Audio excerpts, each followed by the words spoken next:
Hi, I'm Mara Webster with In Creative Company, and I'm so thrilled today to be joined by the wonderful Jahi Winston to talk all about his latest Netflix movie, We Have a Ghost. And I wanted to start by just asking a little bit about kind of how you found the initial inroad to your relationship with this character, because you're playing this really wonderfully complex young guy who, isn't the loudest person in the room, not the first person to talk out loud, but has so many wonderful assets and contributions to give in every space that he walks into. And so when you first got the full script for it, what was the initial connective tissue that you started to really find to build the foundation of who he was going to be in your performance?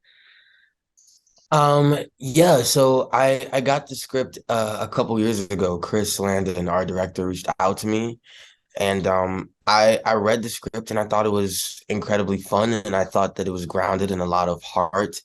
And with Kevin, the thing that resonated with me is that his life changes when he discovers this ghost and he goes on this magical adventure. But for the first part of the movie, he's kind of a ghost himself. He's feels sort of invisible and unseen by his family and his peers. And so when he meets Ernest, I think that is the sort of like common thing that kind of bonds them is that they're both outsiders and ostracized in a way.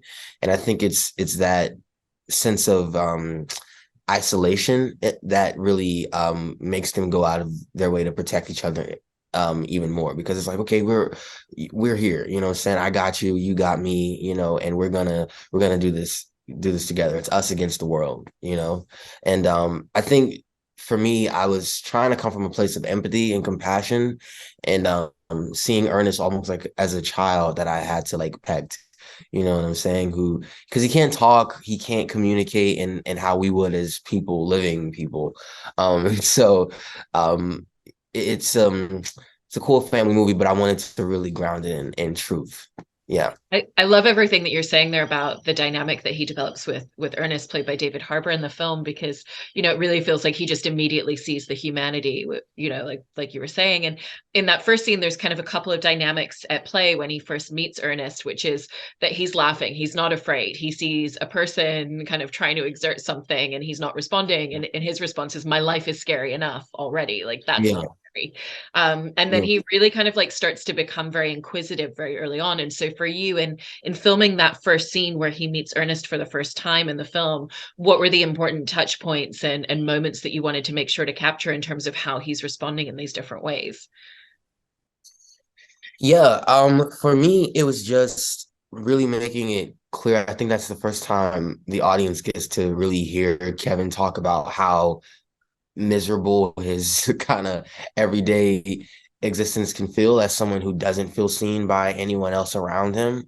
And I think I wanted to make it clear that this was so beyond like unimpressive to him. It's like, if anything else, I'm just intrigued by like how long you've been here, who you are, and just trying to get to know you and see why this happened. You know what I'm saying? It's the mystery is exciting for him as opposed to being intimidated by his mere existence in his attic. And I think that that really makes our movie set apart or is unique from other stories that follow a similar trajectory.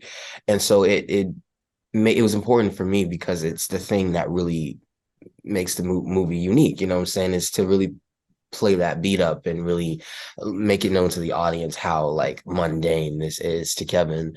And it was really important to Chris to get that right as well. Yeah. And with what you're saying there as well about how Kevin just doesn't feel seen and he doesn't feel heard in his own life, that's even true within his own family. And we meet him at a point where even his relationship with his dad and with his brother feels very fractured within their home. And you get that sense like they've moved around so much. And there's mention of the parents having gone through couples counseling together. And you get that sense of what it's like for him as a son to have been in the middle of that space. And so, did you and Chris talk a lot about the backstory and kind of the overall family dynamic? Because it feels like so much of that comes into play in terms of the family backstory as to like where Kevin's at emotionally. We did. It was great. We did a lot of rehearsals and just sitting with the family, me, Anthony, Erica, and Niles, and just kind of talking about their dynamic.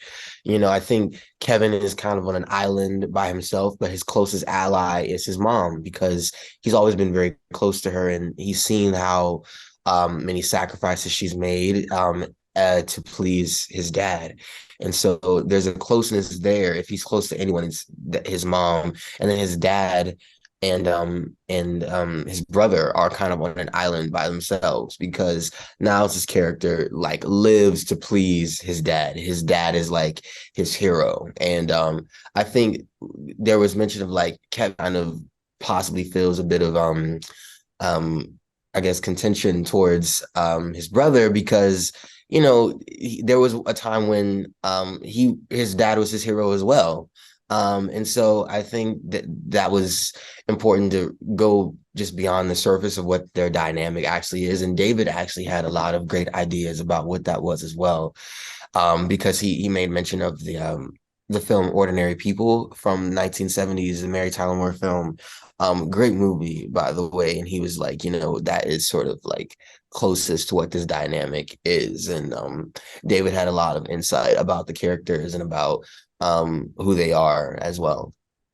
And did you and David Harbour have much time within that rehearsal period to really finesse the relationship between Kevin and Ernest? Because it's this beautiful, beautiful friendship that develops, but there's a lot of intricacies to that, even just in terms of figuring out what are the rules of engagement in terms of how they talk to each other and how they communicate with one another. And even just the rule of, Kevin can't touch him, but he can touch Kevin and all those sorts of things. And so were you able to use time in pre-production to really figure that out together?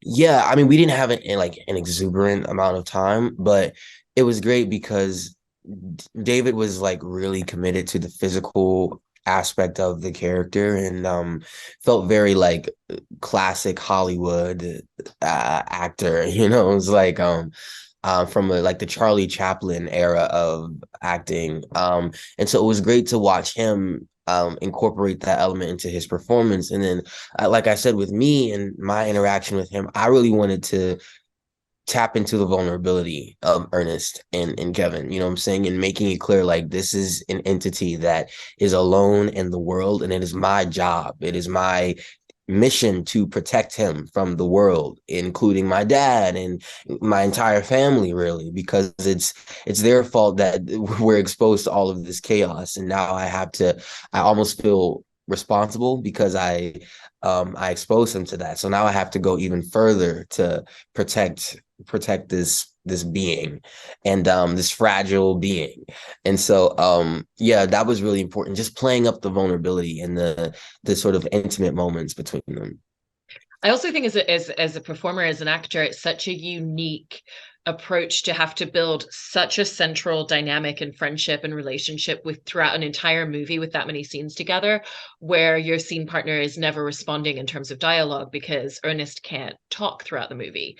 And so that's a really interesting exercise to watch it play between the two of you as performers. And so how was that a completely different approach going into scenes and being the only one being driven with dialogue and really kind of carving out the spaces and the emotional connectivity in a completely different way to what you usually are asked to do in roles? Yeah, that was the challenge that was exciting for me and really attractive about like doing the movie. And then once I heard that David was gonna be doing it, I was like, okay, so I'm working with an actor's actor. So it's not like I'm gonna be completely by myself on camera. Like I'm gonna have a lot to play off of. And I did. He gave me so much. I didn't feel like I was having to be super imaginative or creative while he was there because he was so committed to the physical and emotional beats of Ernest. And so I didn't feel like I had to like do any extra work because he was right there the whole time.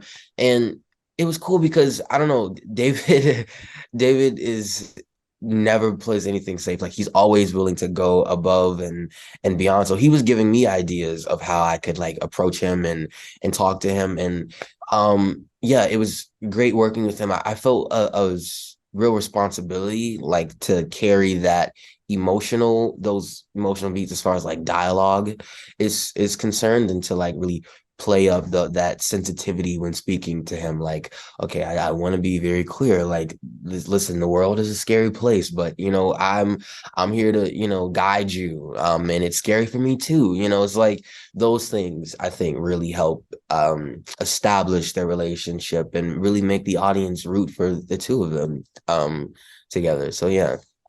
On the other side of that as well, there's also a couple of scenes in the movie as well where Kevin is very much the silent partner within a moment. There's a really beautiful scene with you and Anthony Mackie where his dad is essentially apologizing for a lot of the things and saying how much he admires him, and Kevin doesn't say a single word, and yet it's such a connective moment between the two of them. And so did you find that by the time you came to film a scene like that, especially having been working alongside David so closely and looking at the way that he was approaching that sort of dynamic, that was giving you certain tools to come into a scene like that, which is such an important moment for him as a character in the movie?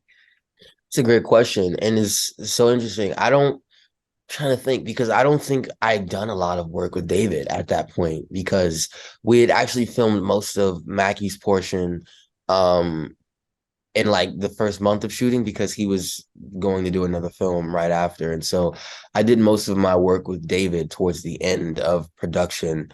But with that scene in particular, it was great. I feel like all I had to do was just kind of focus my energy on kind of being numb. And once I did that, then everything else kind of flowed naturally. It's because at that point in the movie, I had lost my best friend and I really let someone down, so I made a promise to protect him and to keep him safe. And I couldn't do that successfully. I've lost my best friend and I've lost the person that is for the past, I guess, couple weeks as the only person who's understood me and really made me feel seen and safe, and that person is gone. And so like having those thoughts in my head during that moment, it helped a lot with that whole beat. And I'm glad when in watching the movie it plays well. And I think that also has a lot to do with Anthony being a dad in real life and those moments when you have to, okay,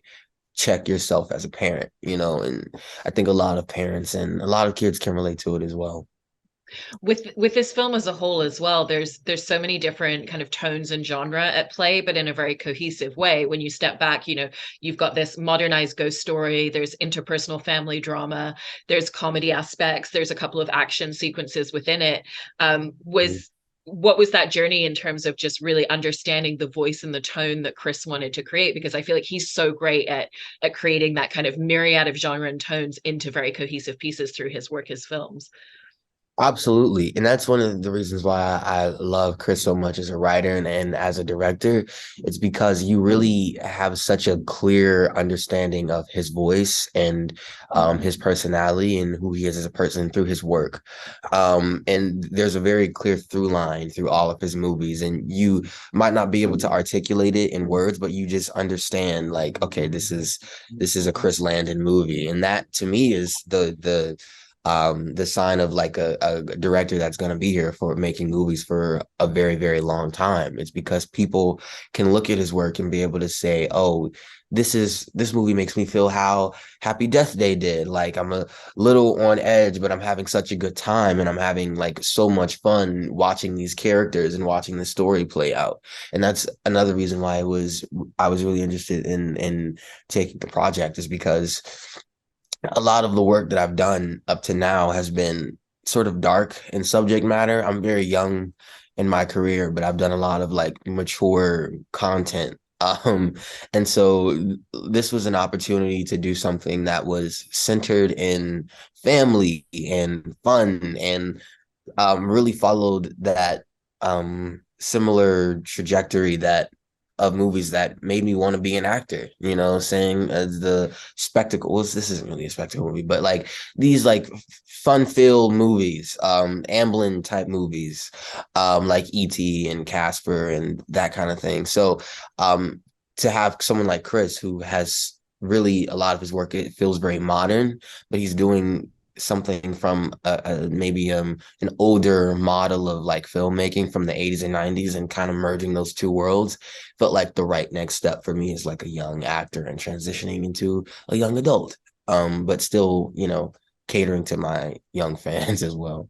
Yeah. I really, really love that. And when you have scenes like Kevin and Joy running through multiple buildings, trying to Mhm. catch up with Ernest as they're trying to evade people coming after them, or car chase sequences, what's the dynamic in going into scenes like that for a film like this? Because Kevin's very much he doesn't know what the next move is going to be. He's very much figuring it out as it goes along. So there has to be a lot of spontaneity that you're bringing in those moments, as well as all of the different stunt work and action pieces that have to come together with the choreography. Absolutely. And I'm not sure people understand. It's very difficult to run on camera. Like it is actually, well, I find it to be very difficult. I don't know if other people would agree with me, but because like I get so into the scene, I just start running and running and running, and the camera is all the way back there. And I'm like, oh God, they can't see me because I'm running too fast. And so you have to like time your movements and make your movements correlate with the movement of the camera.